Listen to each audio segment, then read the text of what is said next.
Bonjour. Bonjour. Au nom de la MECO, je tiens à remercier tous les participants et tout d'abord, je souhaite la bienvenue et bon Ramadan. Aujourd'hui, en collaboration avec Saint-Médic, nous organisons un webinaire autour de la prise en charge du Covid et les enjeux au Maroc. Je tiens absolument à remercier tous les participants, très nombreux. Et puis, bien entendu, nos chers orateurs,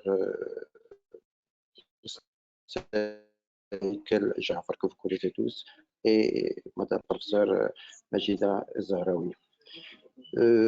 Sans trop tarder, je passe la parole à la professeure Elkel.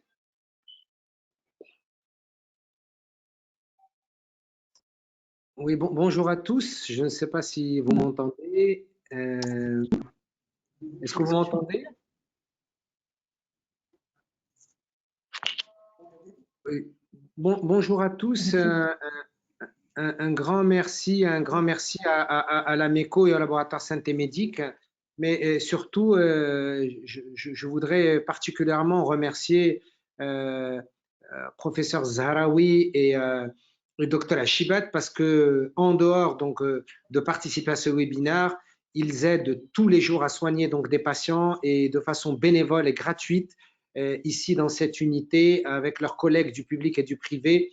Ils font un travail formidable et je les en remercie et du fond du cœur et vraiment fier d'être leur ami et de voir ce qu'ils font.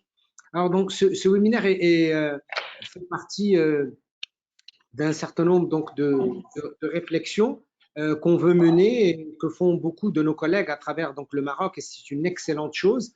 Ça nous permet d'abord de nous rencontrer, même de façon virtuelle, mais en tout cas de pouvoir échanger. Aujourd'hui, on va absolument discuter donc de points essentiels qui sont l'épidémiologie et qui sont la prise en charge donc thérapeutique, et également l'apport de l'échographie que traitera notre ami Dr Achibat et la prise en charge thérapeutique avec une magnifique expérience et un protocole qu'elle a élaboré, que nous suivons dans le cadre du protocole national, donc Majida Zahraoui, et que vous verrez donc dans quelques instants. Peut-être que je suis le modérateur donc de cette session et on donnera la parole à chacun des intervenants pendant 15 minutes, si vous le voulez bien, et puis ensuite on laissera la partie aux questions, s'il y a des questions particulières, qu'on puisse échanger. Je suis sûr que nous aussi, on bénéficiera de votre expérience et de votre feedback d'une crise, je vous avoue, que nous ne connaissons pas encore très bien, que comme vous, nous sommes en train donc de découvrir. Alors, je vais commencer, si vous le voulez bien, pour la partie épidémiologie, puisque je me donne la parole à moi-même, je m'en excuse. Je vais vous traiter un petit peu quels sont les enjeux de la situation épidémiologique dans le contexte marocain et quels sont des points sur lesquels nous devons impérativement insister et pour lesquels nous devons réfléchir. Donc, je vais mettre ma présentation. J'espère que vous allez pouvoir la voir et je ne sais pas si tout le monde peut la voir. Alors, jusqu'à ce matin, à 10 heures, le ministère de la Santé a déclaré 4359 cas, comme vous le voyez. Mais ce qui est important de retenir, ce sont trois éléments. Ce qui est important donc de retenir, ce sont plusieurs éléments. Le premier élément qui est important à mon sens, c'est tout d'abord celui du nombre de dépistés positifs. Il est à peu près dans le contexte marocain de 13%, 12,8%. Mais sachez que toutes les personnes qui ont été donc dépistées, certaines personnes ont été dépistées à plusieurs reprises. Ensuite, chose qui est importante et qui aujourd'hui se confirme,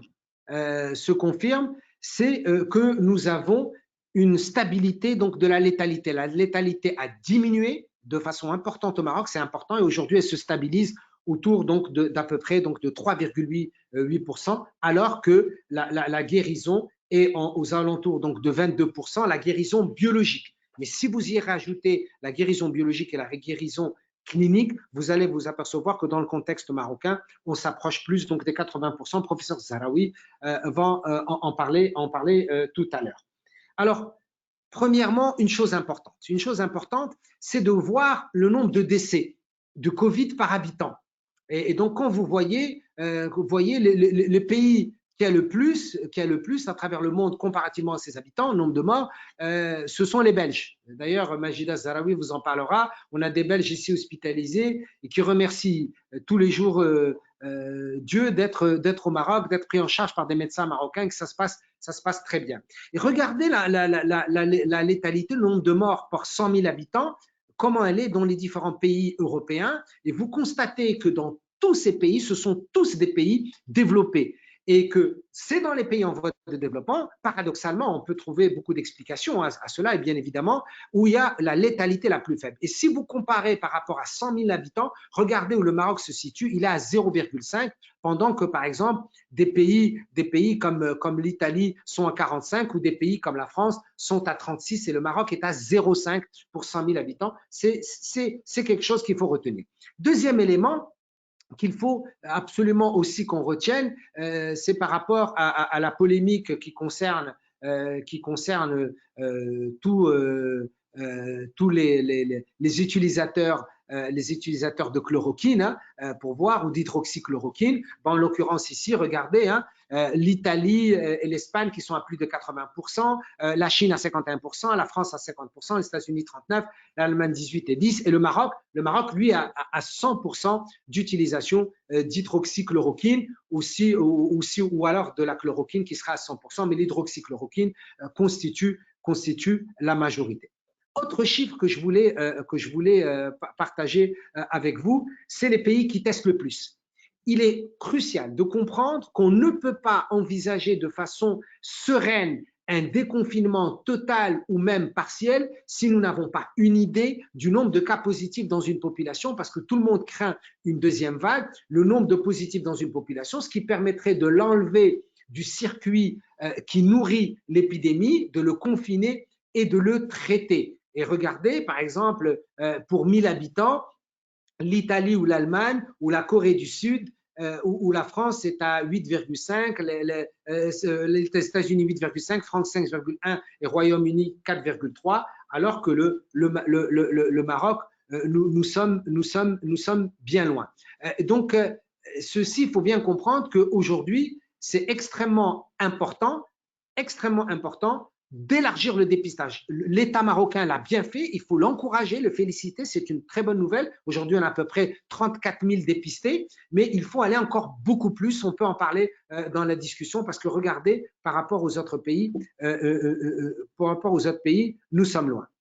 Deuxième constat que je voulais partager avec vous, toutes les estimations qui ont été faites se sont trompés. Ça, ce sont et encore une fois, c'est pas parce que nous n'avons pas les compétences au Maroc, c'est pas parce que nous n'avons pas les bons mathématiciens, c'est que tous les gens qui ont fait ça, ce sont une projection qui a été faite par un brillant mathématicien marocain, professeur Hassan Allouche, qui lui avait estimé que le pic serait atteint au 23 avril avec 2567 cas. Aujourd'hui, on est à peu près, donc plutôt 4400 cas plutôt que 2500 cas. Donc, il y a vraiment un écart d'à peu près 1500 cas. Et que le pic, aujourd'hui, on est fin avril et le pic n'est toujours pas atteint.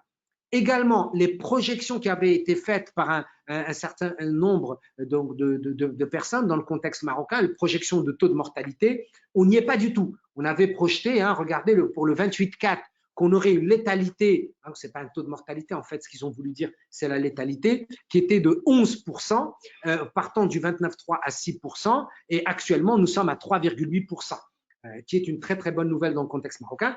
Là aussi, les projections ont montré qu'elles ne peuvent pas tenir si on ne maîtrise pas tous les éléments d'une dynamique épidémique. La même chose pour le nombre de décès cumulés. Regardez ce qu'on avait prévu pour à peu près le fin avril, on avait en décès cumulé quelque chose comme à peu près 600 à 650 décès cumulés. Aujourd'hui, on est plutôt aux alentours donc, de 168 à ce matin 10 heures. Alors, comment expliquer tout ça? On va le faire de façon pédagogique, très très simple, avec deux facteurs qui sont importants. Le taux d'attaque d'une épidémie dans une population, en l'occurrence pour le corona, il est à 30-40%, sa capacité à pénétrer dans une population. Mais ce qui est important pour nous, et tout le monde le retient, ce chiffre, vous avez entendu parler donc ces derniers temps, c'est ce qu'on appelle le taux de reproduction, hein, le R0. Qu'est-ce que ça veut dire? C'est chaque cas positif, combien de cas il est capable de produire. Et au Maroc, on avait commencé, on était plutôt aux alentours de 2,5, hein. Vous le savez, pour le R0 du coronavirus, il est entre 2,5 et 3. Et là, on serait aux alentours de 1,2, 1,25. Vous allez voir, c'est extrêmement important. Pour qu'une épidémie puisse s'éteindre, il faut avoir un taux de reproduction inférieur à 1. C'est extrêmement important. Quand on a un taux de reproduction inférieur à 1, eh bien l'épidémie va décroître jusqu'à terminer. L'âge moyen, bon, professeur Zaroui en parlera de notre série que nous suivons ici. Au Maroc, il est à peu près donc de 47 ans et vous allez voir que ça joue un rôle important dans le nombre de rassemblements, dans le contact, dans le confinement, etc. Je voudrais uniquement rappeler par rapport à la notion donc de transmission, c'est que là aussi, pourquoi est-ce qu'on se trompe des fois dans les projections? C'est que on a encore des éléments qu'on ne maîtrise pas sur le contact rapproché, sur la distance minimum. Est-ce que c'est minimum 1 mètre ou est-ce que c'est plutôt 1,5 mètre? Est-ce que c'est rester à côté d'une personne 15 minutes ou 30 minutes? Qu'est-ce que ça veut dire la distanciation dans un taxi? Qu'est-ce que ça veut dire quelqu'un qui éternue de façon moins explosive, mais plutôt discrète? Est-ce que ça a un rôle? Est-ce que quel est le rôle des selles, des sécrétions respiratoires, des urines? Donc, d'un certain nombre d'éléments dans la transmission interhumaine que nous ne maîtrisons pas encore de façon importante. Ce qui est certain, ce sont les mains qui jouent un rôle également extrêmement important. Et ce qu'on oublie de dire dans la transmission, on n'a pas de données, en tout cas, je n'ai pas de données honnêtement dans le contexte marocain, c'est le rôle des yeux. C'est pour ça que des fois, quand on demande aux professionnels de santé dans certaines situations, attention, c'est qu'effectivement, on ne sait pas quelle serait la probabilité de transmission à travers donc, les yeux. On connaît le nez, la bouche, et au niveau des yeux, on n'a pas vraiment d'idée. En tout cas, je peux parler pour le contexte marocain. Pourquoi j'insiste sur les mains? Les mains, nous nous touchons à peu près presque 1000 fois par jour le visage. Et l'enjeu majeur, ce n'est pas uniquement de se nettoyer les mains. L'enjeu majeur, c'est de ne pas se toucher le visage. Plus vous vous touchez le visage, plus vous augmentez les risques donc, de transmission. Donc, parmi les mesures barrières, bien sûr, le confinement, les autres mesures barrières, mais le fait de ne pas se toucher le visage est un élément crucial et fondamental. Autre élément important, pourquoi est-ce que ce coronavirus nous pose un certain nombre de problèmes, même si sa létalité est très basse, hein, on l'a vu, elle est entre 2 et 3% à travers le monde, encore au Maroc, elle est à 3,8%. Vous rappelle qu'en Italie, elle était aux alentours, il y a 3 jours, de 9%, et que même dans les pays développés, elle est beaucoup plus élevée que le Maroc. Mais je vous rappelle que par rapport à la grippe saisonnière classique, elle est quand même beaucoup plus élevée, puisque dans la grippe classique, je vous rappelle que la létalité est de 0,1%. Donc, c'est pour ça qu'on s'en inquiète particulièrement. Je voudrais également rappeler que le coronavirus, ce n'est pas la maladie la plus contagieuse. C'est extrêmement important de bien revenir dessus, hein. Elle a un taux de reproduction de base entre 2 et 3, mais je vous rappelle que celui de la rougeole, il est plutôt autour de 15. Hein. Celui de la coqueluche, il est à 14. La diphtérie, il est à 6,5. Les oreillons sont à 4,5. La rubéole est à 5. Le VIH est plutôt aux alentours donc, de 3. Donc, c'est une maladie qui effectivement est transmissible, mais elle n'est pas aussi contagieuse qu'un certain nombre donc d'autres pathologies virales dont je viens de vous parler à l'instant, et vous allez comprendre pourquoi. Pourquoi? Parce que ce graphique le montre très bien. On ne doit pas mettre en parallèle contagiosité et létalité, et là en l'occurrence, le problème que nous avons avec le coronavirus, c'est que sa contagiosité, elle est moyenne, hein, elle n'est pas extrêmement élevée comme par exemple celle de la rougeole, mais par contre, sa létalité reste élevée par rapport à la grippe classique, bien qu'elle soit très très loin, hein, par exemple de la létalité de la peste bubonique ou de la grippe aviaire ou de Ebola. Donc, il n'y a pas de parallélisme, mais disons que le coronavirus se situe dans une situation qui nous pose problème aujourd'hui en matière de dynamique épidémique. Alors, je rappelle également l'importance des durées d'incubation, mais encore une fois, insistons sur les moyennes et les médianes. Quand vous avez un phénomène qui suit une courbe de Gauss, eh bien, on a une moyenne. Mais s'il ne suit pas une courbe de Gauss, il faut absolument utiliser la médiane. Et il faut que vous sachiez, dans cette situation, il faut absolument comprendre qu'on a des cas qui peuvent aller jusqu'à 27 jours.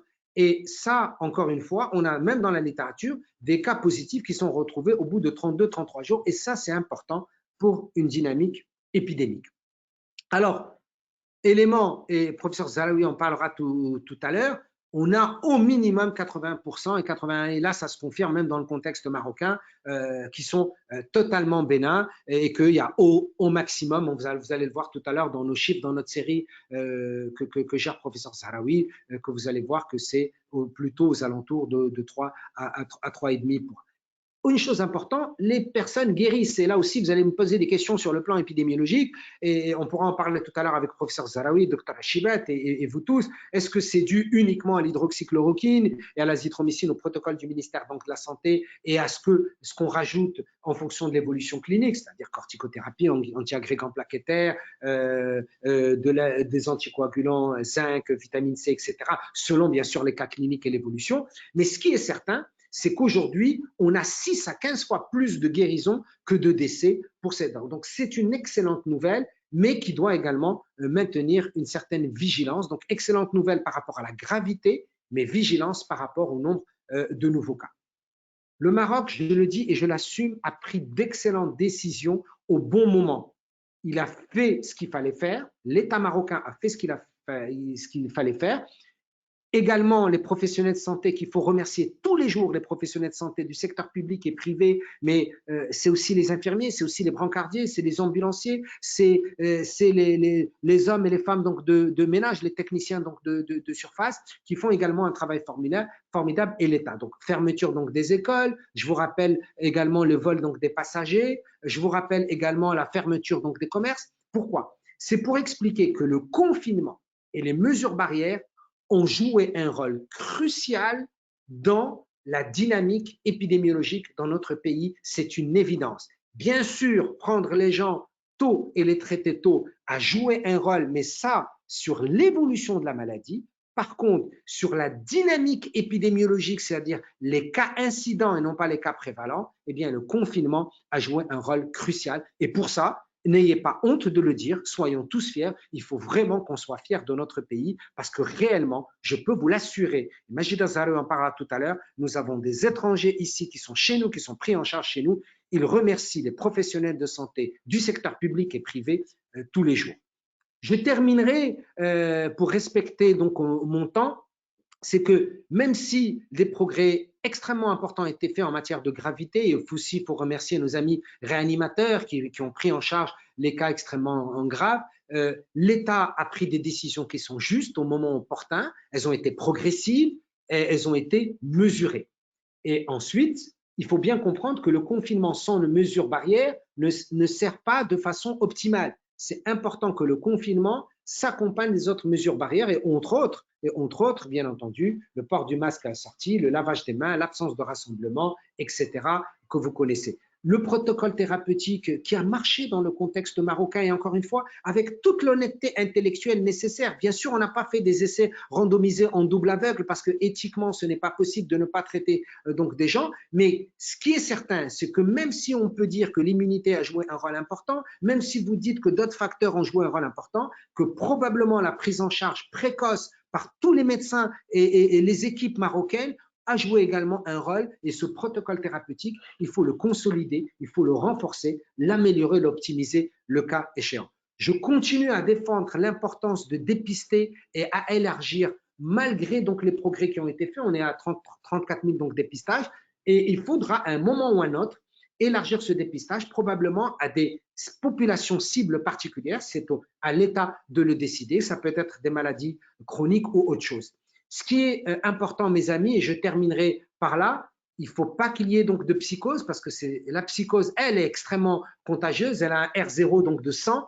Ce qu'il faut bien comprendre, c'est que même si nous nous dirigeons, Inch'Allah, et je le souhaite pour notre pays, vers un déconfinement lorsque l'État le décidera en fonction des données sanitaires et épidémiologiques, il faut être extrêmement vigilant, continuer à être prudent. Pourquoi? Parce qu'il ne faut surtout pas, et je terminerai par là, que nous ayons une deuxième vague. Et pour ne pas l'avoir, la vigilance doit être de mise et de rigueur. Et je vous remercie.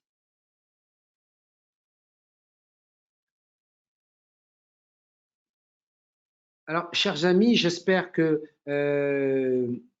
vous avez pu suivre cette communication et je m'excuse que si elle a été un peu intense, je serai à votre disposition tout à l'heure avec mes autres collègues pour répondre aux questions. Je veux vous passer la parole. Là, j'ai la parole à une grande amie, une professeure de médecine interne infectiologue que j'ai eu l'occasion de connaître en tant que jeune interne et jeune assistant, une femme de valeur, une femme formidable qui est venue à la clinique de Vinci. Je le dis haut et fort, gratuitement, bénévolement, qui a laissé tomber son cabinet et qui nous accompagne tous les jours, moi et tous les autres 7 autres médecins bénévoles aujourd'hui avec Dr Achibet, que je remercie même s'il n'aime pas ça.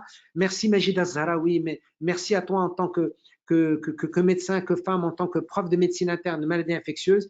Merci ce que tu as fait en tant que protocole thérapeutique. C'est toi la première, je le dis, je l'assume, qui a commencé à l'hôpital Moulay Youssef. Il faut que les gens le sachent. Et aujourd'hui, tu continues ici et ailleurs. Et on travaille en totale harmonie. Merci à toi. Et je laisse professeur Zahraoui vous parler de la prise en charge thérapeutique de notre série, mais surtout de ses connaissances en matière donc de Covid, stratégie clinique et thérapeutique. À toi la parole, Majida. Merci infiniment encore. Merci, mon cher Jafar. Et donc, Monsieur le Président et mes chers collègues, je remercie donc l'AMECO en collaboration avec le laboratoire Santé Médic qui ont permis donc me permettre de vous parler de l'état actuel de nos connaissances en matière clinique et thérapeutique de l'infection à Covid-19, cette infection qui est due à un virus inconnu et qui a été d'emblée violent. Dès le départ, il a annoncé la couleur. Et donc, il s'agissait d'un lourd challenge pour nous au Maroc. Je vais vous parler un petit peu de notre vécu, de comment on a appréhendé cette épidémie au départ, dans quel état d'esprit et comment par la suite on a pu s'organiser. Donc, il s'agit donc d'une maladie virale émergente, mais c'est une maladie ce n'est pas une infection banale hein, qui va entraîner une petite pharyngite ou une infection pulmonaire banale. C'est une maladie qui est transmise, comme l'a dit mon ami Jafar, par les gouttelettes nasales de sludge, mais elle est aussi manuportée. On la retrouve également, il y a des publications qui sont apparues actuellement, on la retrouve dans les selles, dans les urines, donc il y a certainement plusieurs voies de transmission, donc il faut la contrer sur plusieurs fronts et ne pas être uniquement concentré sur la voie de transmission aérienne.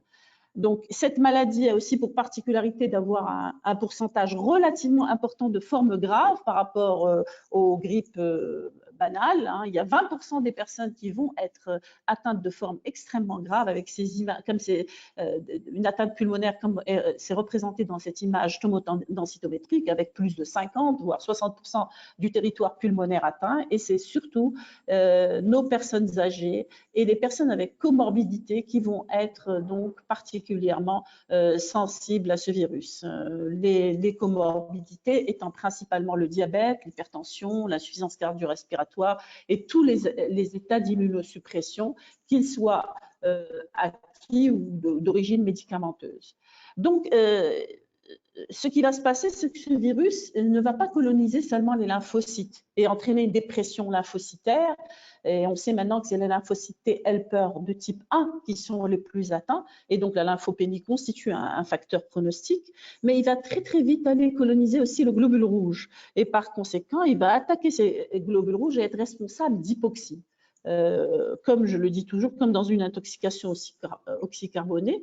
Pourquoi? Parce qu'il va entraîner une séparation de l'hème et de la globine et libérer dans la circulation, en particulier alvéolo-capillaire, du fer à l'état libre qui va être particulièrement toxique et inflammatoire au niveau de cette membrane d'échange alvéolo-capillaire.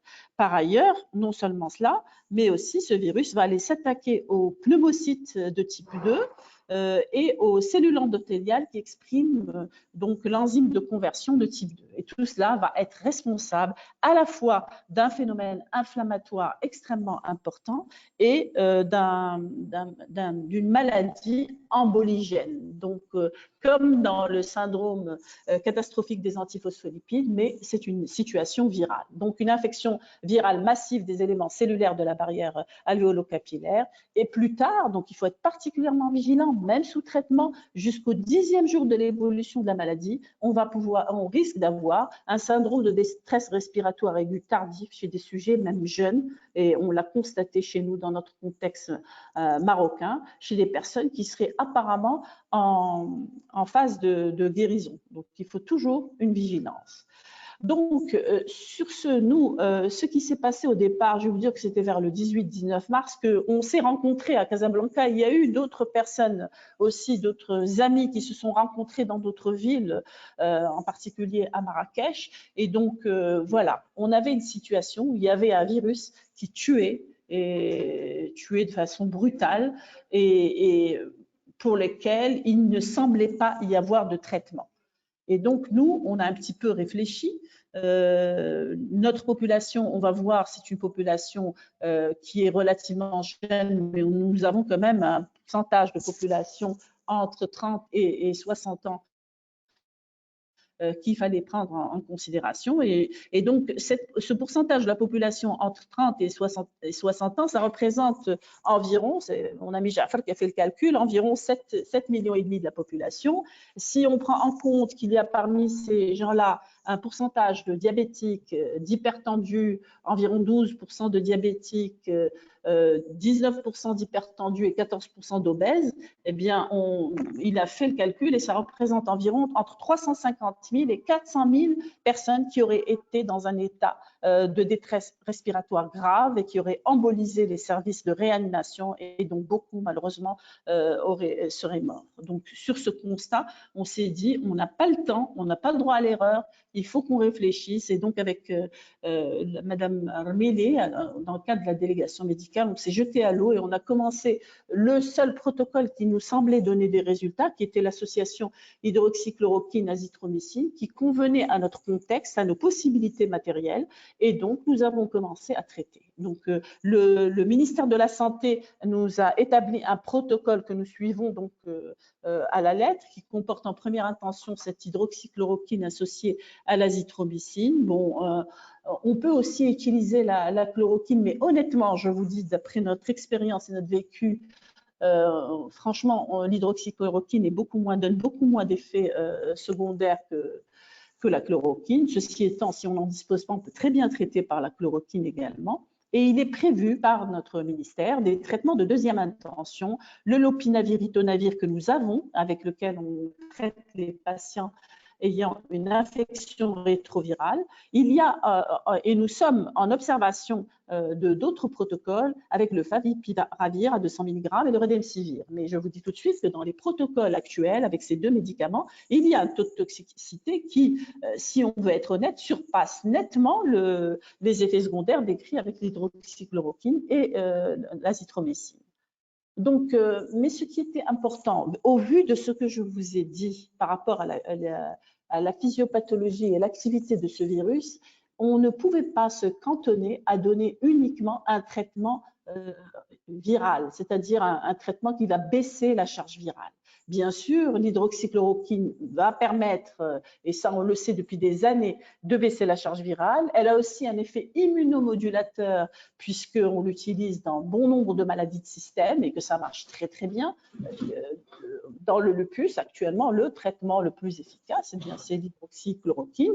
Mais tout ce que je vous ai dit auparavant, cette salve d'embolie pulmonaire, le phénomène inflammatoire extrêmement important qui est dû à l'afflux cytokinique, à l'orage cytokinique,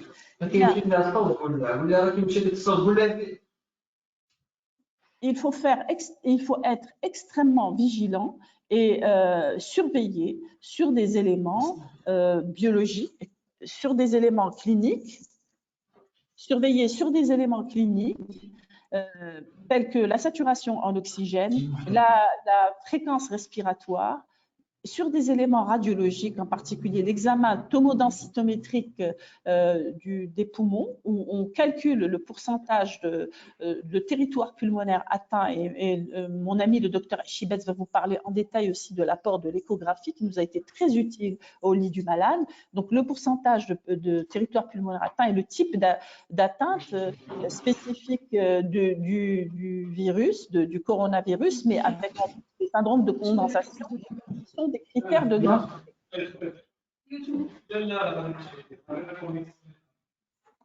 Alors, sur ces éléments, il est important au cours de la phase évolutive de la maladie, et dès qu'on a ces éléments cliniques avec certains éléments biologiques qui sont la numération formule sanguine, la CRP couplée à la procalcitonine, l'étude donc des dimères, de la ferritinémie et de la troponinémie. Si on a des facteurs de gravité, il ne faut pas hésiter à utiliser une anticoagulation, soit à dose prophylactique, soit à dose curative. Et il ne faut pas hésiter aussi à utiliser une corticothérapie à dose anti-inflammatoire, une durée courte et qui va être surveillée de très près. On utilise aussi le traitement anti-agrégat plaquettaire, tout cela pour calmer cet orage et faire passer aux patients cette épreuve qui, si elle n'est pas prise en charge correctement, va entraîner des détresses respiratoires extrêmement graves et poser des problèmes en milieu de réanimation. Ces patients ont aussi fréquemment des surinfections et donc on les traite par des antibiotiques à large spectre type ceftriaxone. Et enfin, on utilise bien sûr l'oxygénothérapie quand c'est nécessaire, par palier, en calculant en fonction donc de la saturation en oxygène et de la fréquence respiratoire. Le traitement adjuvant, en particulier la vitamiноthérapie et le traitement par sulfate de zinc et le traitement d'effets secondaires. Je vous dis, nous n'avons pas eu énormément d'effets secondaires. Les effets secondaires ont été jugés relativement rapidement. Dans ce protocole thérapeutique, il est proposé, en particulier en milieu de réanimation, des traitements tels que l'atorvastatin, le tocilizumab, les plasmaphéreses de transfusion, le clopidogrel et le colchicine. Tout cela sont des propositions thérapeutiques pour des patients qui sont dans des phases graves. Et donc, nos amis réanimateurs étudient de très très près ces types de protocoles. Nous sommes aussi particulièrement vigilants et surveillants la possibilité de prescription de tels médicaments dont nous n'avons pas eu besoin jusqu'à présent, alhamdoulilah. Mais sachez qu'il y a environ 16 patients qui ont eu donc la possibilité de traitement par immunothérapie, qui étaient des patients de milieu de réanimation, en particulier par l'Actemra. Donc, les résultats, en avant-première, je vous transmets les résultats de notre série à la clinique de Vinci, où je travaille avec le professeur Jaafar Heikel. J'ai le plaisir de travailler dans des conditions remarquables. Nous disposons de tout le matériel nécessaire pour travailler, grâce aussi, bien sûr, à notre ministère de la Santé et à l'apport de la délégation médicale du Grand Casablanca, et je salue particulièrement Madame le docteur Nabil Armili. Donc voilà, c'est une clinique où il y a à peu près 3 étages, dont 2 sont maintenant complètement dédiés au Covid et très probablement la semaine prochaine le 3e. Nous avons eu donc une répartition pratiquement identique entre hommes et femmes, avec presque une égale répartition, 52% d'hommes pour 48% de femmes.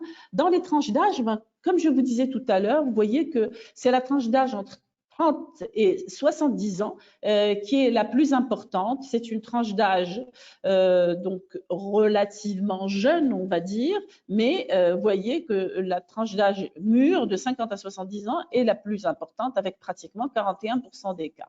Donc, au niveau des antécédents, ils sont très variés. Vous voyez qu'il y a quand même un taux de consommation d'alcool qui est assez élevé dans notre série, à 27%, le tabac aussi à 9%. Il y a 13% de diabétiques, 18% d'hypertendus et un certain nombre de malades qui ont des pathologies cardiovasculaires hors l'hypertension artérielle. Nous avons aussi 7% de patients qui avaient des dyslipidémies. Les affections respiratoires représentaient 12%. Et voilà à peu près l'ensemble des pathologies associées qui pouvaient constituer une comorbidité que nous avons retrouvée. Au niveau des sources de contamination suspectées, eh bien, dans la série, cette série que nous sommes en train d'éplucher, je vous parle là de 64 cas épluchés sur les 90 patients que nous avons pu hospitaliser. Vous voyez que c'est une prédominance des clusters familiaux avec pratiquement 59% de clusters familiaux. Il y a une notion de contact Covid+ dans 19% des cas, des clusters professionnels, on a récupéré une partie dans à peu près 3% des cas. La notion de voyage à l'étranger est retrouvée dans 11% des cas. Et tout de même, dans 8% des cas, nous n'avons pas déterminé de source de contamination. La symptomatologie clinique ne diffère pas de ce qu'on retrouve dans les autres séries, avec une prédominance dans pratiquement la moitié des cas de la notion de fièvre, frisson, fébricule, donc cette fameuse triade, mais pas mal de symptomatologie respiratoire, avec 43% des patients qui avaient une toux et une dyspnée à type de polypnée.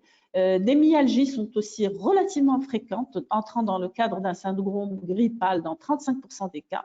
La notion d'anosmie et d'agueusie qui témoigne d'une atteinte type neurologique, donc avec atteinte des conductions nerveuses intéressantes, c'est l'olfaction et le goût, donc était retrouvée dans 15% des cas. La migraine aussi relativement fréquente, l'asthénie et la fatigue dans 25% des cas. Pharyngite dans seulement, je m'attendais à plus, mais chez ces 64 patients, on l'a retrouvé seulement dans 18% des cas. Il y a aussi les troubles digestifs dans 10% des cas. Des chiffres tensionnels élevés accompagnant la symptomatologie, également dans 18% des cas, et une désaturation en oxygène dès l'admission dans 15% des cas. À l'examen tomodensitométrique, il faut savoir qu'on a 10% des cas qui étaient il y avait un examen tomodensitométrique normal. Dans 80% des cas, nous avions des lésions relativement modérées et il y avait quand même pratiquement 5% des cas où on avait des condensations alvéolaires étendues et c'est le cas de patients qui ont été très très vite, en quelques heures, acheminés en milieu de réanimation médicale.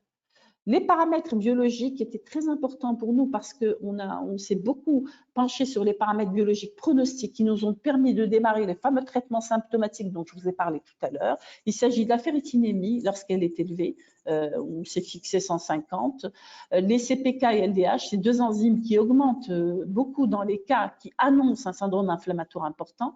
Les dédimères aussi qui sont annonciateurs quand ils sont supérieurs à 500 annonciateurs de salve d'embolie pulmonaire. La troponinémie qui permet de surveiller et la fonction myocardique et coronaire, mais aussi elle est élevée en cas d'infection à Covid. La procalcitonine qui nous permet de juger s'il y a une surinfection ou pas. La CRP qui est souvent élevée.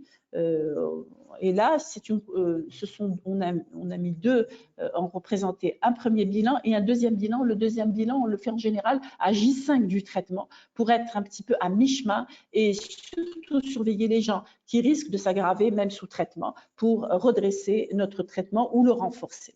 Nous avons aussi étudié le TP, il a pu être bas chez certaines personnes.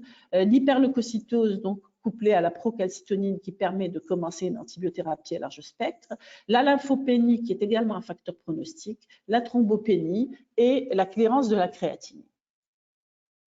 Donc finalement, pour ces résultats préliminaires, on peut dire que la plupart des formes, 92% des cas chez nous, c'est des formes relativement bénignes et qu'on a eu 8% de formes sévères. Je peux vous dire qu'on a eu 5 personnes qui ont été transférées en milieu de réanimation très très vite, dès le début, dès le premier jour d'hospitalisation.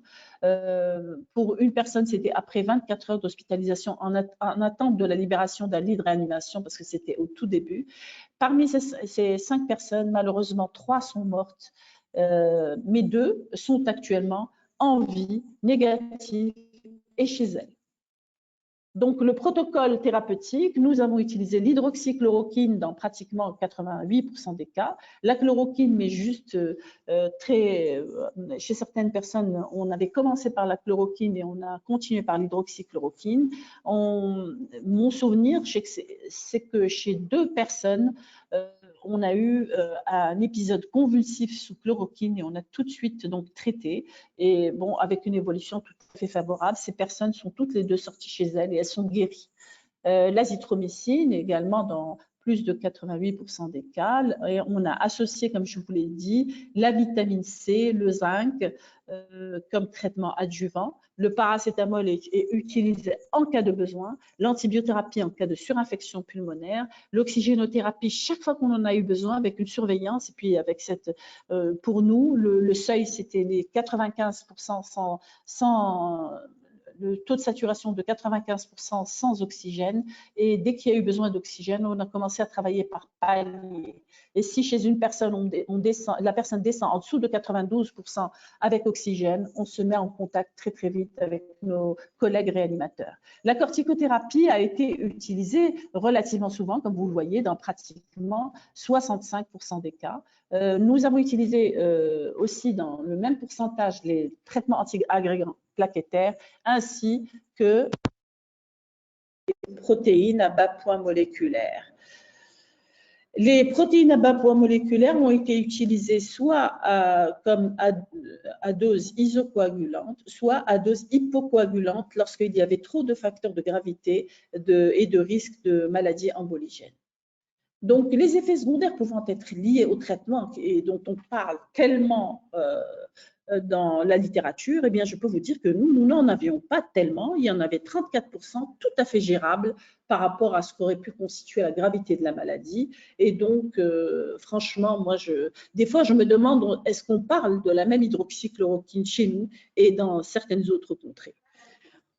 Donc voilà, au plan évolutif, on a pratiquement un taux de guérison qui dépasse les 80%, parce que vous savez qu'au Maroc, les critères de guérison sont des critères extrêmement exigeants, parce que si on doit parler de la guérison clinique, je peux vous dire que 100% de nos malades sont guéris cliniquement, mais ce qu'on retient au plan épidémiologique et pour la protection de la population, c'est la guérison biologique, c'est-à-dire qu'il faut une guérison confirmée avec deux prélèvements RT-PCR négatifs à 24 heures à 48 heures d'intervalle. Et je peux vous assurer que c'est extrêmement, au plan logistique, c'est très très lourd à obtenir, mais bon, on s'y tient et alhamdoulilah, ça marche.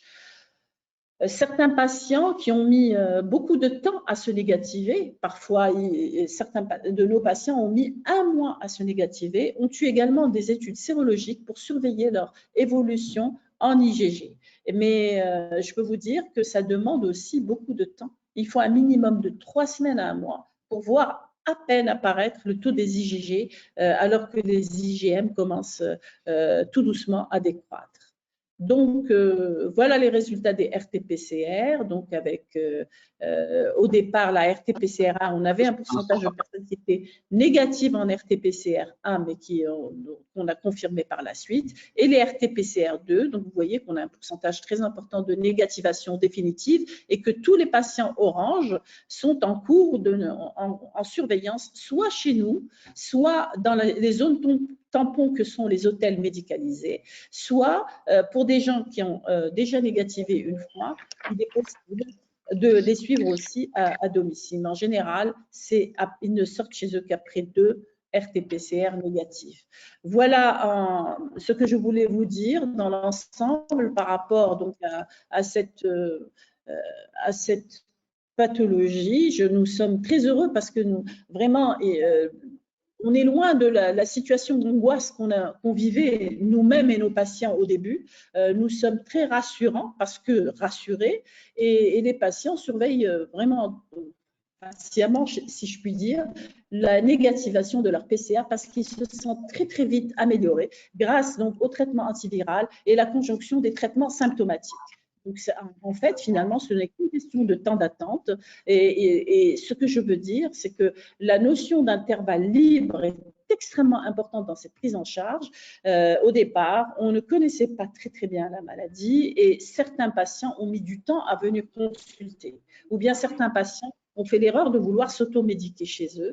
Et ce sont ces patients-là qui, malheureusement, ont fait les formes les plus graves et qui ont été transférés en réanimation du fait d'atteintes pulmonaires étendues. Donc, je conjure les patients et puis je demande à mes amis médecins généralistes qui seront dorénavant en première ligne dans la prise en charge de ces infections, de diagnostiquer le plus tôt possible ces infections et de les transférer en unité de traitement.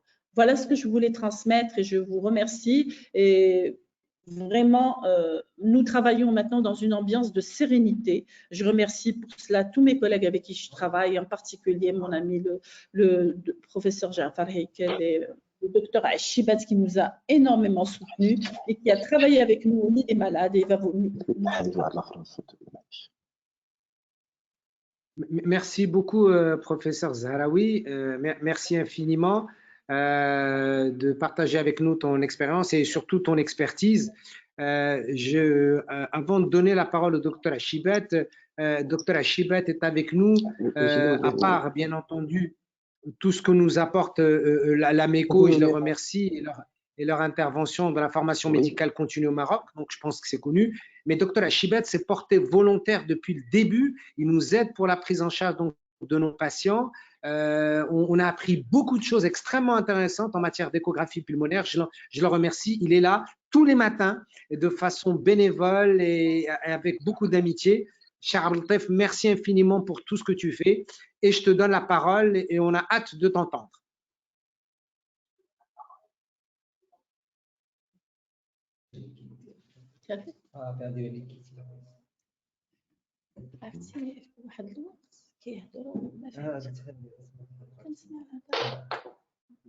Merci, professeur Heikel, merci Majida pour tous les mots gentils.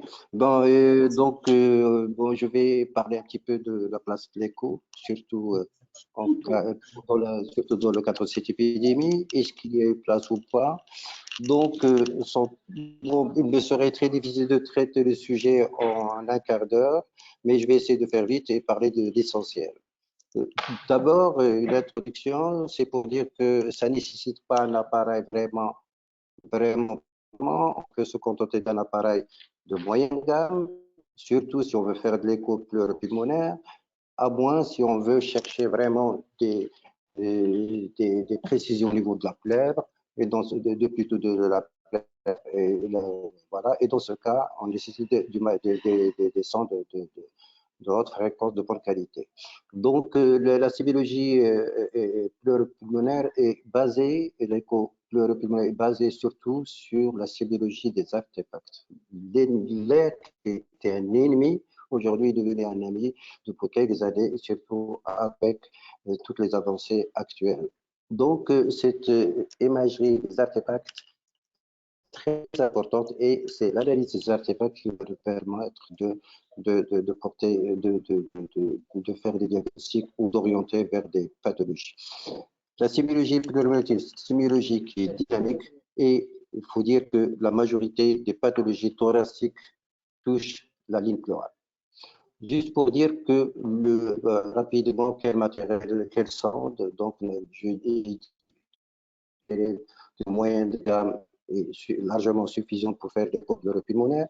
Pour les sondes, toutes les sondes se valent aussi bien l'abdominale, la sonde abdominale qu'on voit ici, ou bien la sonde linéaire, c'est une sonde de haute fréquence, ou bien même la sonde cardiaque, mais dans la majorité des cas, cette sonde est largement suffisante, c'est-à-dire la sonde abdominale. Bon, juste pour dire que bon, l'examen se fait sur un patient décubitus dorsal le plus souvent.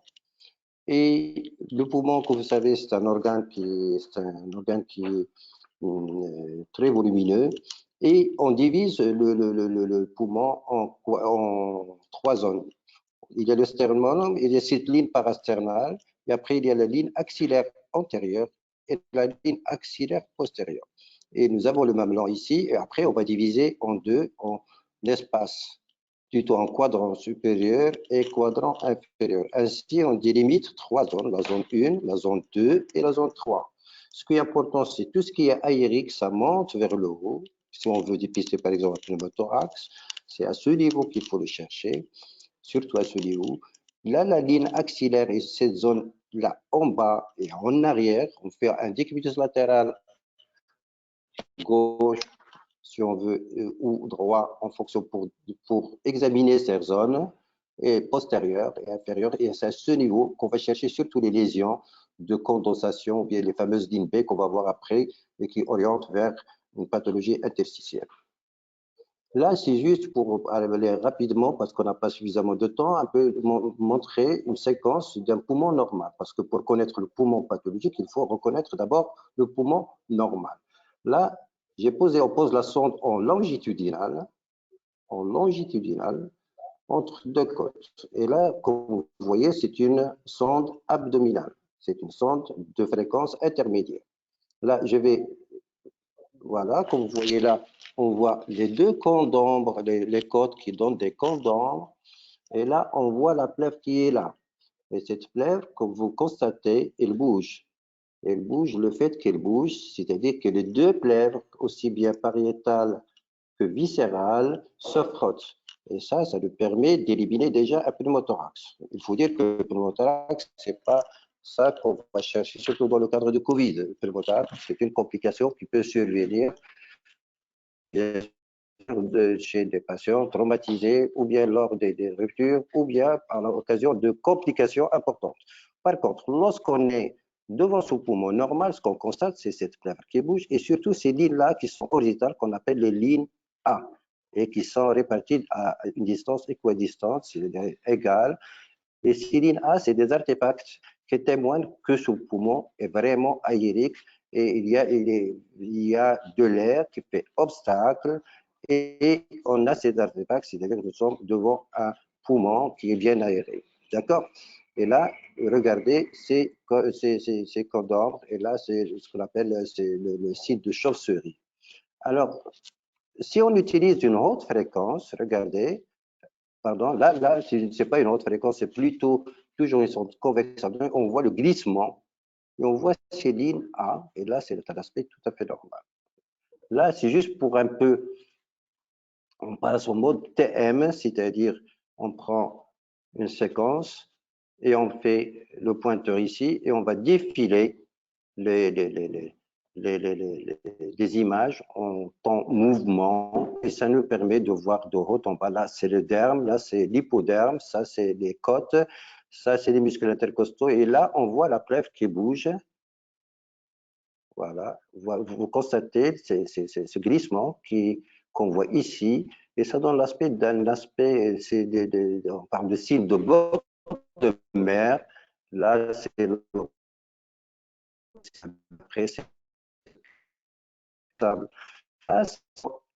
À un poumon tout à fait normal. Lorsqu'il y a une atteinte de l'air entre les deux et c'est bloqué, on ne va pas avoir une ligne qui est déchiquetée, qui a plutôt ce scintillement qui correspond au frottement, mais plutôt on va avoir une ligne horizontale comme celle-là, et on parle de code barre.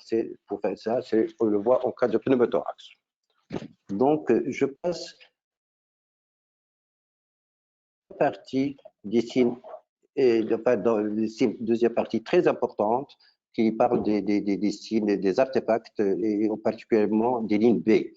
Les lignes B, c'est des lignes qui partent de la plèvre, c'est des artefacts, disons, c'est pathologique. Les lignes A, qu'on a vu tout à l'heure, c'est des artefacts physiologiques. Les lignes B, c'est des artefacts pathologiques. À quoi ils correspondent? Voilà, regardez cette ligne B. Cette ligne B, elle est là. C'est une fusée, c'est une artefact en comète qui part de la plèvre et qui va en profondeur, qui ne s'épuise pas et qui efface les lignes A. Ces lignes B, ils bougent aussi avec le mouvement, avec le frottement, avec le glissement. Donc, ils sont dynamiques. Et il faut toujours en position de la sonde en longitudinal entre deux côtes et on va compter ces lignes B. Lorsque ça dépasse 3 lignes B, on parle de syndrome interstitiel. Mais il faut le chercher, ces 3 lignes B, non seulement dans une seule zone, mais dans 2 zones. C'est la raison pour laquelle il faut examiner toutes les zones, tous les quadrants. Bien. Donc, après, et ces lignes B qu'on va voir ici, là, vous voyez, c'est plusieurs lignes B qui partent de la plaie. Il faut donc, au-delà de 3, on parle de syndrome interstitiel. Et qui dit syndrome interstitiel, il peut être d'origine cardiaque, un œdème du poumon, ou bien lésionnel par une atteinte des septa qui s'infiltrent en eau, parce que l'échographie pleuropulmonaire, c'est avant tout, elle est basée sur le rapport eau-air. Lorsqu'il y a plein d'air, il y a un obstacle, on a des lignes A. Par contre, lorsque retenir de l'eau, on commence à avoir ces lignes B.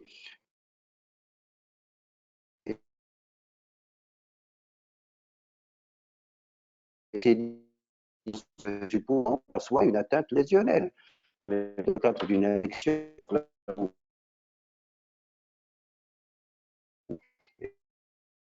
de l'anamnèse, de la clinique et de la biologie, et surtout la clinique qui est très très importante, et qui reste toujours maîtresse, il faut toujours confronter aux signes échographiques. Donc là, c'est un syndrome interstitiel, et on va vu c'est lignes B, et qu'on cherche surtout dans les zones déclives et postérieures et inférieures, parce que c'est là, c'est là où souvent on retrouve ces lésions dans les infections Covid. Et c'est une atteinte bilatérale, donc il y a une distribution. Non seulement on s'intéresse à ces lignes B, mais aussi après à cette plèvre qui devient épaisse, déchiquetée, voire il peut se fracturer, il peut arriver des fractures, et parfois, et après une certaine évolution, on peut commencer à voir, on peut commencer à voir des petites consolidations, voire des consolidations importantes qu'on peut voir à l'échographie, que vous allez voir sur le cas clinique, et après même, voire même une atteinte du poumon avec une hépatisation là où il n'y a plus d'air, et après on voit le poumon devient comme un organe, et on peut voir même un bronchogramme. Là, c'est Madame Naïma qu'on a vu. Naïma, 70 ans, elle a une saturée à 90% et s'est présentée à une douleur plutôt une dyspnée modérée. Et c'est une patiente Covid. Je l'ai vue vers Genève et regardez sa plèvre qui est là déchiquetée, épaisse. Il y a même des ruptures là. Là, c'est juste un zoom sur une partie de la plèvre. Là, toujours Madame Naïma, sur les quadrants toujours latéral inférieur, comme j'ai dit tout à l'heure, il faut chercher toujours ces lésions dans les quadrants postérieurs et inférieurs, mais on peut les trouver bien sûr ailleurs. On va parler aussi, est-ce que l'écho permet une quantification? Je pense que le scanner aujourd'hui, c'est la référence, c'est le gold standard. L'écho ne peut pas prendre la place de l'écho. Et le dépistage, avant tout, passe par la PCR et le scanner. L'écho, c'est un outil de plus qui pourrait bien sûr nous aider, surtout pendant des périodes d'épidémie en cas d'afflux de malades et dans le suivi qu'on va voir après. Donc là, Madame Naïma, on voit aisément vers le J9, là, ces lésions, ces petites condensations, ces fusées postérieures qui ne s'épuisent pas, qui vont jusqu'à profondeur, qui sont compatibles avec des lésions pulmonaires type interstitielle et qui orientent très bien vers une atteinte interstitielle. Et dans notre contexte d'épidémie, et puisque l'atteinte est bilatérale, regardez encore toujours Madame Naïma, toujours cette ligne pleurale qui est déchiquetée, fracturée, encore des fusées, des libés en nombre suffisant. Et là, c'est le deuxième cas de M. Driss que j'ai vu aussi à la clinique, 56 ans, tout fébrile. Et regardez la saturation, il n'est pas vraiment très basse. Et parfois, il y a, avant même la désaturation, même l'aggravation, on commence à voir ces signes cliniques qu'on voit de voir. C'est pour dire que l'écho vers le J7, J5, J6, ça peut être intéressant, surtout chez des malades qu'on peut voir au début avec une clinique qui est pauvre, d'autant plus que le Covid n'arrête pas de nous étonner avec toutes les symptomatologies parfois trompeuses, particulièrement digestives, neurologiques et autres. Donc, c'est dire, et même la PCR, comme vous savez, il y a des faux négatifs avec la PCR dans un pourcentage non négligeable, donc, et parfois dans des zones reculées où il n'y a pas accès à un scanner.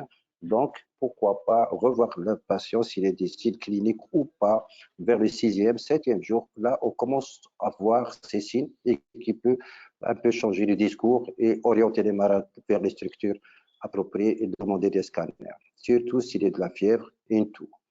Bien là, Driss, encore, regardez toujours les côtes, la plèvre, et là, et puis condensation, et on voit la plèvre à ce niveau, et là, une IB. Driss, encore une fois, donc voilà les lignes B, voilà, là, il faut dire que lorsqu'on constate une seule ligne A dans un espace intercostal, ce n'est pas inquiétant. Mais s'il y a plus de 3, il faut examiner de deux côtés, il faut qu'il y ait une redistribution bilatérale pour vraiment parler de pathologie. Alors, pour mon pathologie, là, on va voir un peu d'autres diagnostics et voir un peu d'autres cas cliniques. Là, c'est Ahmed, 54 ans, fièvre à 39. Je vais passer vite parce que je pense qu'on n'a pas suffisamment de temps. Donc, juste là, je vois, c'est une sonde linéaire. Vous avez vu, là, je vais revenir un petit peu en arrière. Je ne sais pas si vous arrivez à me voir, mais là, je vois la côte, je vois la plèvre qui est là. Il y a un syndrome qui est discret là, mais là, on commence à voir quelque chose qui ne va pas. Il y a une fracture. Regardez, il y a de l'air. Si on revient un petit peu en arrière,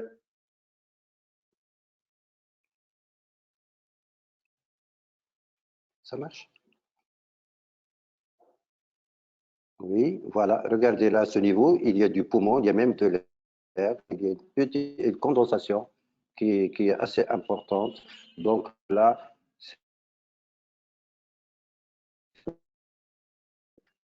mis de l'autre côté, est-ce qu'il y a une atteinte de l'autre côté, voire de part et d'autre? L'atteinte, lorsqu'il est unilatéral dans le contexte fébrile, ce n'est pas toujours Covid, ça peut être aussi une pneumopathie tout court. J'ai oublié de dire qu'on peut rechercher aussi des pleurésies. La pleurésie c'est plutôt des épanchements pleuraux qu'on peut voir dans les espaces, surtout costodiaphragmatiques.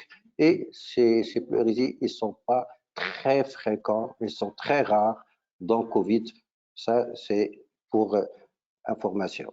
Ce qui est important, c'est les lignes B et les condensations qu'on voit aussi bien au scanner qu'on pourrait voir également à l'échographie et qu'on peut suivre l'évolution. Là, c'est toujours le même patient Ahmed. On voit cette plèvre et là, regardez la plèvre qui se fracture et voyez ce foyer de condensation. D'accord, là, et on voit ces lignes B. Donc, si je peux vous montrer une atteinte, lorsqu'il y a un poumon comme ça, il est pathologique. Donc, il faut bien sûr passer rapidement, donc chercher ce qui est derrière. Bien.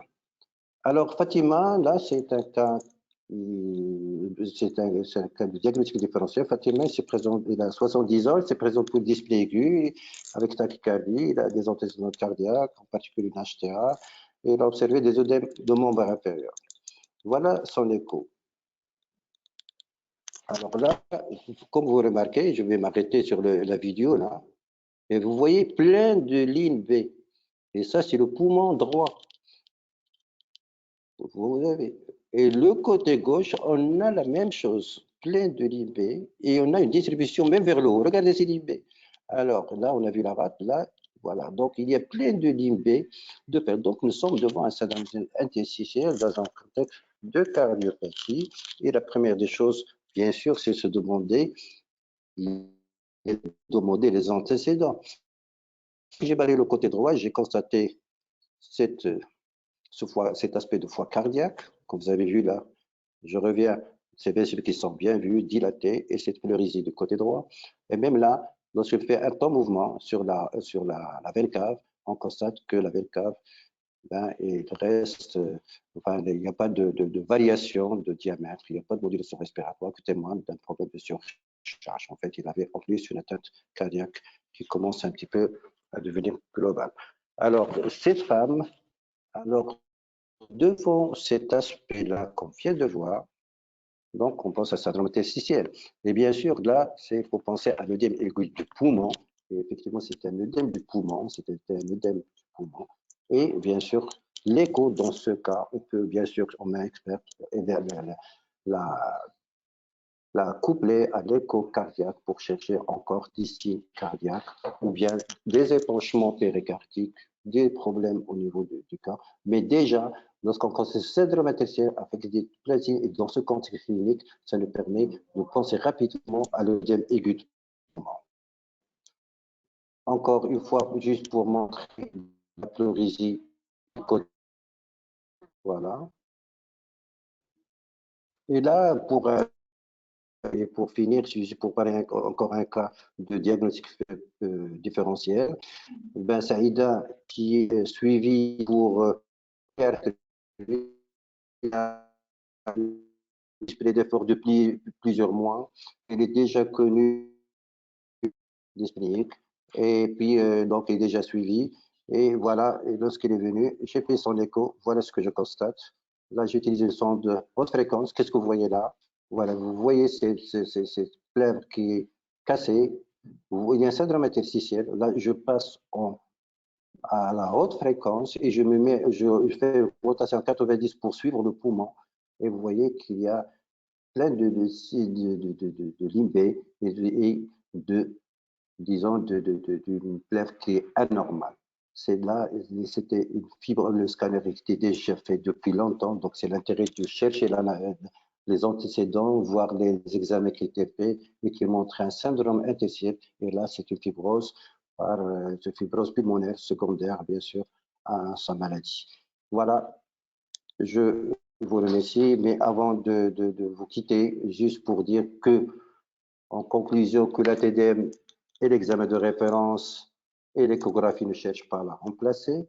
Le dépistage se fait par PCR et par TDM, tout en sachant qu'il y a des limites de PCR et la TDM n'est pas toujours accessible, mais le dépistage se fait surtout par ces deux examens. Toutefois, en cas d'épidémie, l'échographie permet de faire un triage, peut permettre de faire un triage et d'orienter les malades, surtout s'il y a un afflux important et surtout s'il y a la TDM n'est pas accessible en attendant de trouver les solutions. Le suivi des lésions peut être fait par l'écho et on l'a constaté ça à la clinique, certaines lésions, voilà, qu'on a vu tout à l'heure, avec le temps, ils s'amélioraient. Et on a même d'une amélioration radiologique avant même la négativation de la PCR. Enfin, il ne faut pas oublier les diagnostics différentiels et on n'oublie jamais la clinique qui reste maîtresse et toute interprétation se fait tout en, bien sûr, en confrontant la clinique avant tout, la biologie. Et je vous remercie.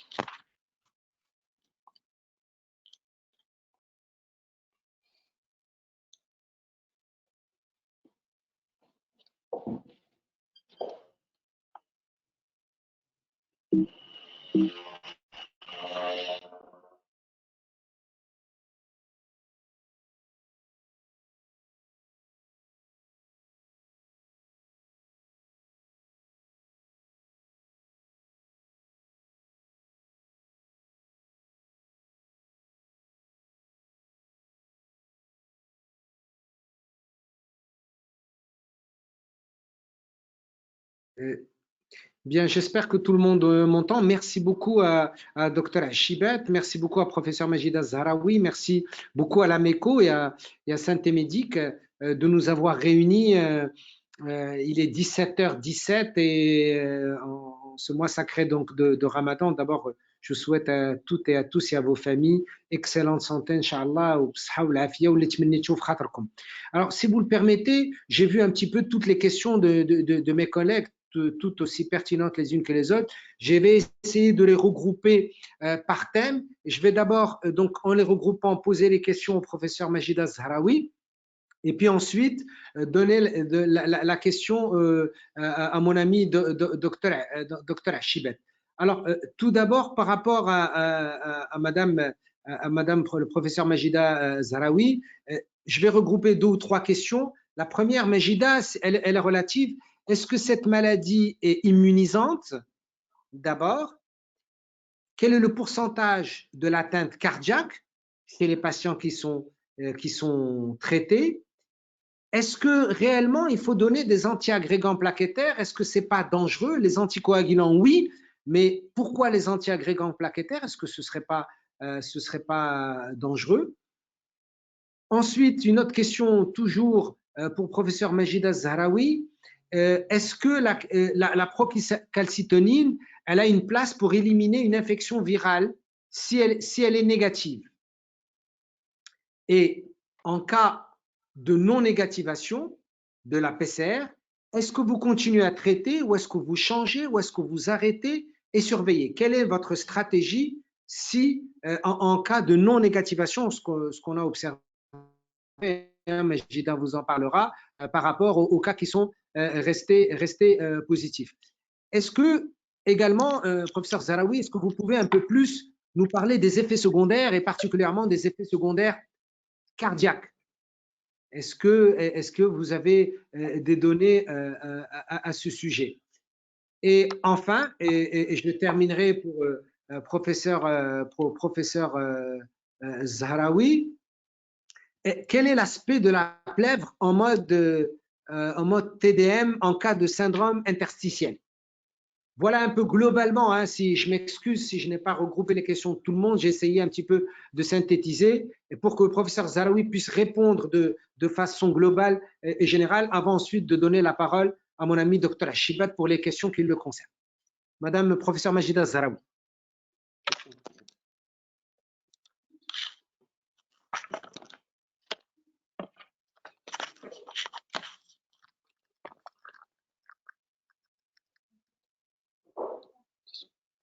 Voilà.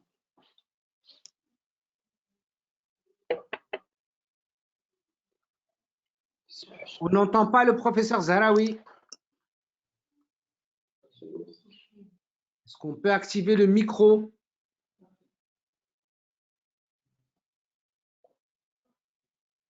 Bon. Est-ce que vous m'entendez là? Oui, là maintenant on t'entend, Majida.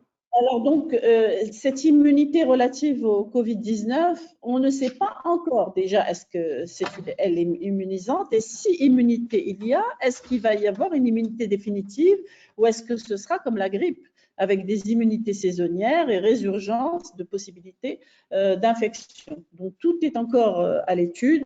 Ce qu'on sait maintenant, c'est que ce qui est sollicité, c'est l'immunité cellulaire de type helper, type TH1. Et c'est à partir de ces TH1 qu'on préconise d'ailleurs de fabriquer, ce sera la plateforme du vaccin. Mais bon, pour l'instant, tout est encore c'est une plateforme de questionnement, je dirais. On n'a aucune réponse définitive par rapport à tous ces éléments. Les atteintes cardiaques, il me semble qu'elles représentent 20 à 30% des cas dans les formes graves. Chez nous, on n'a pas constaté d'atteinte cardiaque. Alors, c'est vrai que je n'ai pas précisé qu'avant de commencer dès que le patient est admis, on fait ce qu'on peut, c'est-à-dire un électrocardiogramme.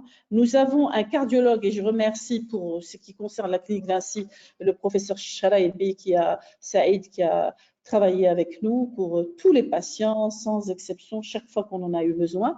Donc, on fait un électrocardiogramme dès l'admission du patient. Et si le professeur Charaïbi analyse ces électrocardiogrammes et nous les réadresse immédiatement et il nous dit c'est OK, vous pouvez commencer le traitement ou bien attention, il y a un problème.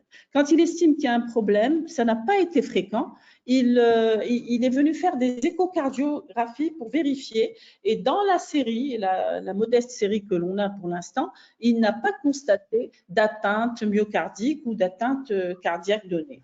Donc finalement, complications électrocardiologiques de cette association, nous, on n'a pas constaté de complications dans notre série. Et il y avait 2 personnes qui avaient vraiment des troubles de la repolarisation très importants avant même d'utiliser l'hydroxychloroquine. Et nous avons eu le feu vert du professeur Charaïbi pour commencer le traitement. Et le traitement s'est passé sans embûche, alhamdoulilah. Alors que, donc, il y avait des troubles de la repolarisation. Donc, l'anti-agrégat plaquettaire, eh bien, nous avons constaté, et il est décrit dans la littérature, qu'il y a des agrégations de plaquettes responsables de thrombopénie et en plus des phénomènes inflammatoires et surtout les phénomènes inflammatoires au niveau des cellules endothéliales. Donc, l'action de l'anti-agrégat n'a rien à voir avec l'action de l'hypocoagulation. Et chez nous, donc, nous avons utilisé ces deux types de médicaments sans problème. De quoi je devais parler d'autre? Alors, la plèvre, il peut y avoir des réactions pleurales lorsqu'il y a des lésions en verre des polis qui sont, et ça, je pense que le professeur Achibetz répondra mieux à cette question que moi, mais en tout cas, on peut avoir une réaction pleurale lorsque les lésions en verre des polis, c'est-à-dire les inflammations, sont très périphériques et proches de la plèvre. Et là, on a une participation pleurale avec soit un épaississement, soit, et c'était très visible dans l'échographie, un début de déchiquettement de la plèvre à proximité d'un foyer de condensation. Je ne sais pas si j'ai répondu à toutes les questions, Jafar.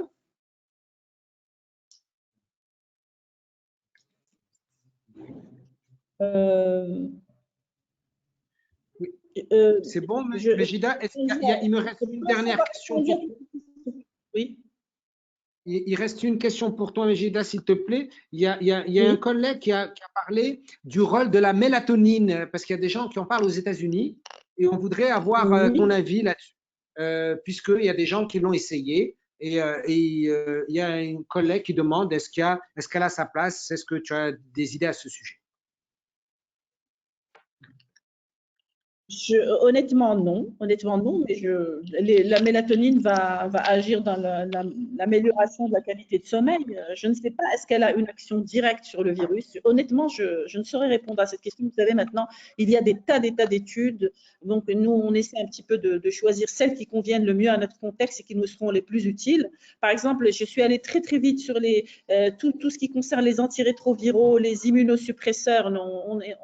On s'intéresse beaucoup à ces médicaments, l'utilisation de la desferrioxamine, parce qu'il n'y a pas beaucoup d'équipes qui s'y intéressent, à part une équipe américaine new-yorkaise, et le docteur Zrlol s'était mis en contact avec le chercheur pakistanais de New York qui donc s'occupe de cette étude et qui serait très intéressé par nous inclure dans l'étude, mais nous, alhamdoulilah, pour l'instant, on n'a pas eu de cas qui nécessitaient vraiment d'utiliser la desferrioxamine. C'est quand on a des taux de ferritinémie extrêmement élevés, mais nous sommes en contact avec lui et ça peut être un appoint, en particulier en milieu de réanimation, pour essayer de libérer les poumons de ce fer toxique à l'état libre qui brûle carrément les surfaces alvéolo-capillaires.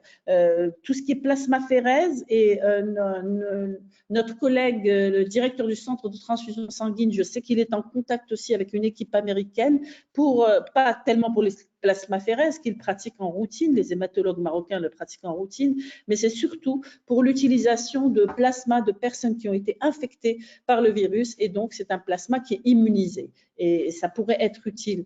Moi, mon sentiment, et j'espère ne pas avoir tort, Inch'Allah, nous n'aurons pas besoin de ces traitements peut-être pour cette fois-ci, mais s'il y a une résurgence comme elle a dit mon ami Jafar, s'il y a une résurgence de l'infection, s'il y a un rebond, il faut qu'on soit prêt et il faut qu'on ait d'autres armes éventuellement. On ne sait pas comment ça peut se dérouler. Mais bon, on n'est pas là pour être alarmiste. Nous avons, alhamdoulilah, des indicateurs pronostiques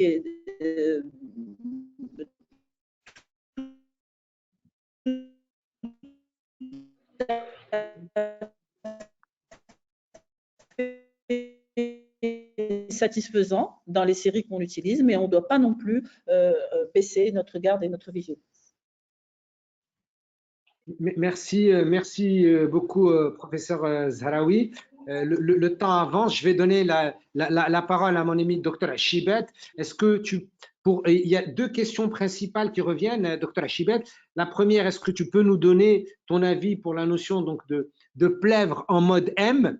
Il y a un collègue qui a parlé de ça. Et deuxièmement, un autre collègue qui a parlé en disant c'est très bien, on apprend beaucoup de choses par rapport à l'échographie, mais est-ce que réellement, est-ce que ce n'est pas un examen à risque en période de Covid de faire l'échographie aux patients? Alors, docteur Achibet, qu'est-ce que vous en pensez? Répétez-moi, s'il vous plaît, Alors, s'il te plaît, la première question. La première question, la plèvre en mode M. Quel Oui. est ton point de vue? Quel est l'apport de ton TM? Oui, C'est ça? oui. D'accord, dans l'écho. Alors, le temps TM, donc c'est... Bon, attendez que je mette le casque parce que j'ai des problèmes, parfois ça coupe. Alors, le temps TM, c'est quoi? C'est lorsqu'on fait une écho 2D entre deux espaces. Dans un premier temps, on voit enfin les différentes tuniques de derme jusqu'en bas, jusqu'à la plèvre. Et on voit l'image et on voit ces plèvres et ça donne un scintillement. Et si on veut documenter cela, on appuie sur un boudon et ça nous donne l'alignement de chaque point et ça nous donne une image et ça c'est le témoin qu'on peut garder sur le dossier comme quoi la plèvre glisse. Alors, on est plus rapidement, c'est un animal qui est dynamique et déjà on fait le diagnostic, mais si on veut documenter ça, on peut faire ce temps TM. Le TM, c'est pour le motorax. La plèvre ne glisse pas, ne se frotte pas, et on a une seule ligne, et on parle de signe de code barre. Je ne sais pas si j'ai bien répondu à la question. Oui, deuxième question. Deuxième question. L'échographie semble être d'un apport très intéressant, mais ne pensez-vous pas que c'est un examen à risque en cette période? Oui, c'est une question très intéressante. Il y a plein de risques, à vrai dire. Les risques, avant tout, c'est la proximité du malade, mais je pense aujourd'hui qu'on a, bien sûr, c'est un examen qui se fait rapidement en 5 minutes. En général, la moyenne d'examen, c'est de 4 à 5 minutes parce que c'est des examens qui sont centrés, c'est des quadrants précis. Et il y a toute une protection dans les règles. Et lorsqu'on est bien protégé, je pense que le risque est minime. Peut-être encore beaucoup de risques ailleurs qu'à côté, parce que si on n'est pas protégé. C'est d'une part. Deuxièmement, il y a aussi la protection du malade et la protection, bien sûr, du risque infectieux. Et pour cela, il y a toute une hygiène qu'il faut respecter, aussi bien pour la sonde, aussi du matériel désinfectant qui ne doit pas contenir de l'alcool pour éviter l'altération des sondes et la protection nécessaire. Et je pense que c'est un examen qui est écourté. Et ailleurs dans les pays, en particulier la Chine, je pense qu'il y a aussi les échographes portables sans fil qui sont plus intéressants dans le cadre de Covid. Déjà, voilà, donc il y a des mesures d'hygiène et de protection qui sont aussi bien pour le malade que pour l'opérateur. Voilà, mais lorsqu'on est protégé, je pense que le risque devient moindre. Voilà. Une autre question pour toi, docteur Achibet, s'il te plaît. Nous avons pu observer dans notre série, ici, les discordances entre la TDM et l'échographie et parfois l'aspect clinique sur un cas très intéressant que tu as suivi, particulièrement toi et professeur Zahraoui. Vous voyez de quoi je parle.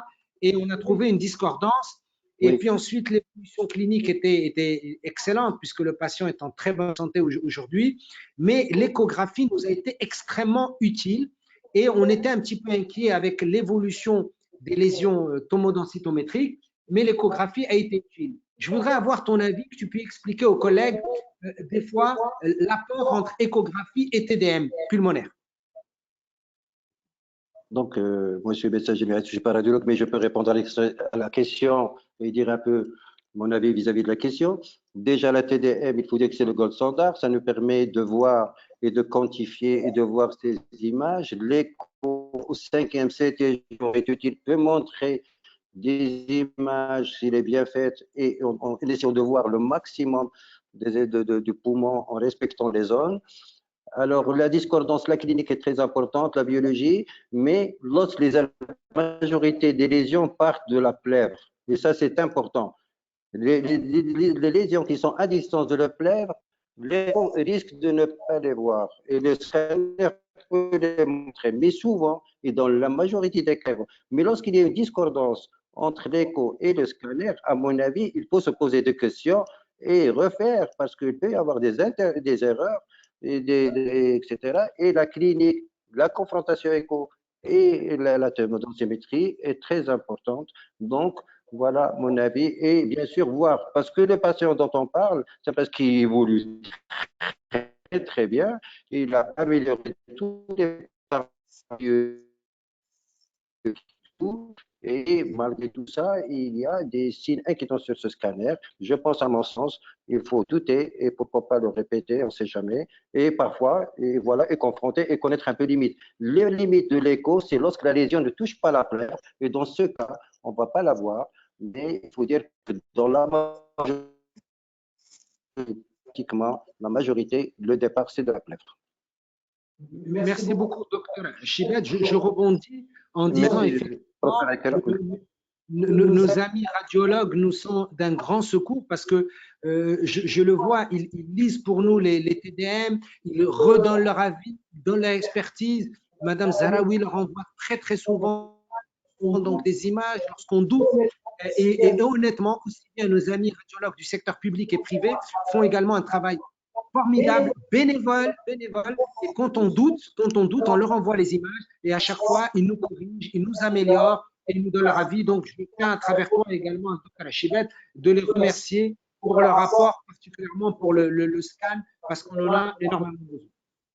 Alors, pour ne pas faire trop durer ce webinaire moi, j'aimerais bien qu'il dure des heures avec vous parce que ça a été un plaisir avec Dr. Chibet et le professeur Zahraoui. Je vais clôturer en répondant aux quelques questions qui m'ont été adressées. La première question, quand est-ce que nous allons atteindre le pic? Alors, évidemment, si vous me demandez la question, ce que je souhaite que le pic soit atteint le plus vite, dès demain, parce que plus on atteint le pic, plus vous imaginez que la décroissance va être entamée.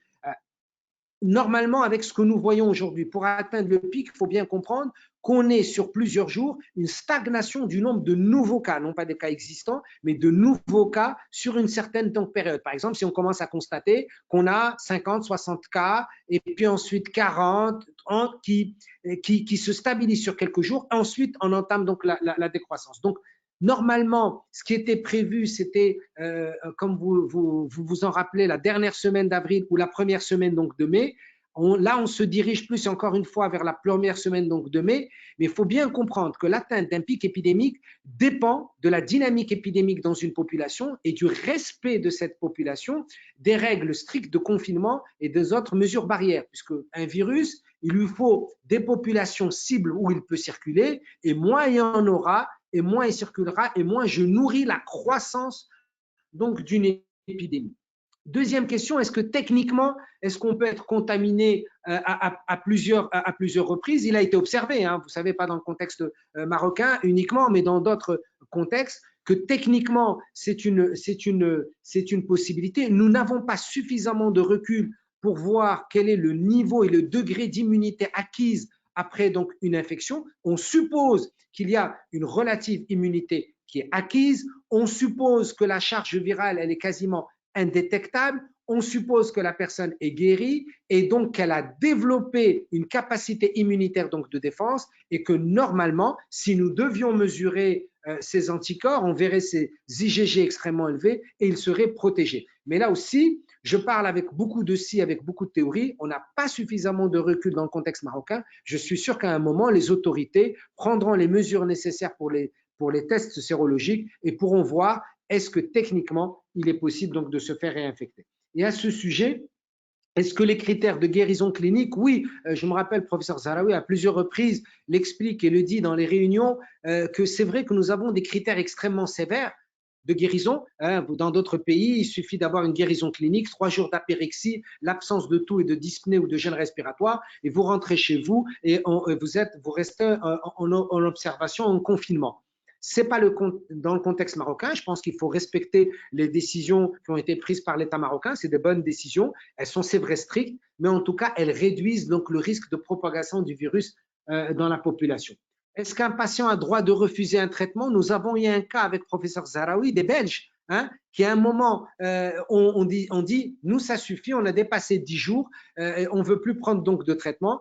Je vous assure ensuite, son bilan biologique était impressionnant. Il a fallu que le professeur Zaraoui, alors qu'il a signé un papier, hein, on a écrit sur le dossier qu'il ne voulait plus prendre de traitement, le professeur Zaraoui remontait le voir, lui expliquer, lui montrer son dossier biologique. Aujourd'hui, la seule chose qu'il nous dit, merci, je suis désolé d'avoir pris cette décision, merci de continuer à me traiter, etc. Donc oui, bien sûr, dès lors que le patient a le droit de refuser un traitement, dès lors qu'il reste confiné, dès lors qu'il signe, c'est contre un avis médical. Et nous, on a observé en tout cas un cas.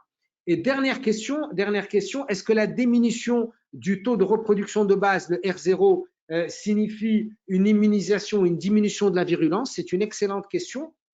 En fait, le R0, c'est la capacité donc de transmettre, et plus le R0 va diminuer, plus nous avons une certaine immunité collective. Je m'explique. Par exemple, lorsqu'on a une maladie où il existe un vaccin, prenons la grippe saisonnière classique ou la rougeole, si vous voulez, eh bien, pour calculer le pourcentage de population qui devrait être immunisée pour stopper une épidémie, ça se calcule simplement, c'est 1 moins 1 sur R0. C'est-à-dire que si vous avez un R0 égal à 3, par exemple, dans une population, qu'est-ce que ça veut dire? Ça veut dire qu'il faudrait vacciner 67% de la population pour que l'épidémie ne puisse pas se propager et être contenue. Donc, techniquement, dans une maladie virale ou épidémique dans laquelle il n'y a pas de vaccin, il faudrait techniquement, encore une fois, c'est de la théorie, hein, que 67% de la population soit immunisée.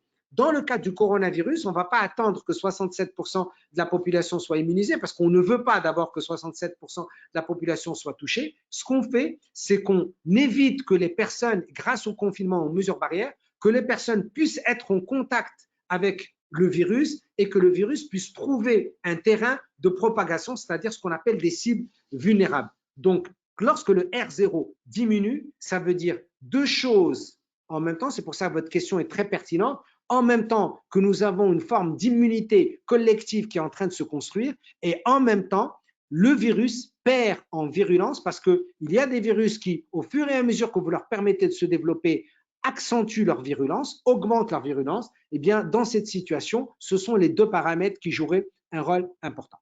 En tout cas, j'espère que j'ai pu répondre à toutes les questions, en tout cas celles que j'ai pu voir. Merci encore une fois infiniment à la MECO, merci à Syntémédic, merci surtout à vous tous. Je vois que vous avez été plus de 300, presque 350 personnes à suivre ce webinaire. J'espère qu'on aura l'occasion de se retrouver et surtout meilleure santé à tout notre pays et à toutes les personnes qui sont malades. Et Inch'Allah, que notre pays soit préservé au maximum. Merci beaucoup, professeur Majid Az-Zahraoui, pour tes éclaircissements. Merci pour ton temps, merci pour ton soin à tes patients. Merci beaucoup, docteur Achibet, de nous faire l'amitié et surtout la confraternité de venir tous les jours et aider donc les patients et nous aider. Et en tout cas, merci encore une fois de nous avoir permis de nous retrouver, même de façon virtuelle. Et je terminerai en tout cas à titre personnel, et je suis sûr que le professeur Zahraoui et Achibet pensent la même chose que moi.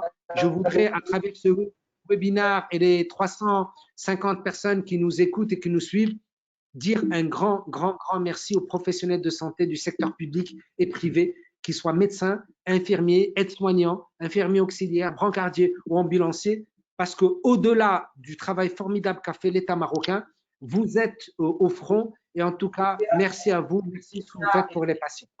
Je vous souhaite une bonne soirée et je demanderai à Dr Achibet, en tant que président de la MECO, de dire le mot de la fin. Dr Achibet. De dire le mot de Dr Achibet.